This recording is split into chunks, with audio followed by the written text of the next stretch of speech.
તરફ વાત કરીએ, આણંદમાં 16 વર્ષીય સગીરા પર ગેંગરેપનો પ્રયાસ કરાયો તો બેડવા ખડીપુરા પ્રાથમિક શાળાનો આ બનાવ છે। સગીરાને દારૂ પીવડાવી દુષ્કર્મનો પ્રયાસ કરવામાં આવ્યો।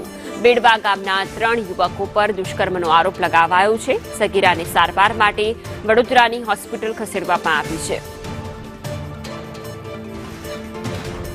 ઓનલાઈન પર સંવાદદાતા ઇરશાદ જોડાયા છે। ઇરશાદ, દુષ્કર્મનો પ્રયાસ છે, શું વિગતો? જી, જે આણંદ નજીક બેડવા ગામ આવેલું છે તેના ખડીપુરા પ્રાથમિક શાળામાં એક 16 વર્ષીય સગીરાને 3 યુવકો લઈ ગયા હતા અને ત્યાં તેની ઉપર દુષ્કર્મનો પ્રયાસ કરવામાં આવ્યો હતો। આ જે સગીરા છે રાત્રિના 10:30 વાગે ગરબા રમવા ગયેલી અને તેને પ્રાથમિક શાળામાં લઈ જવામાં આવી હતી, જ્યાં દારૂ પીવડાવી તેની પર દુષ્કર્મનો પ્રયાસ કરવામાં આવ્યો હતો। હાલ તો આ કિશોરીને વડોદરાની હોસ્પિટલમાં ખસેડવામાં આવી છે અને ગામના 3 યુવકો પર સામૂહિક દુષ્કર્મનો પ્રયાસનો આરોપ લગાવવામાં આવ્યો છે। પોલીસે આ મામલે ગુનો નોંધવાની તજવીજ હાથ ધરી છે। જી, આભાર તમામ વિગતો બદલ।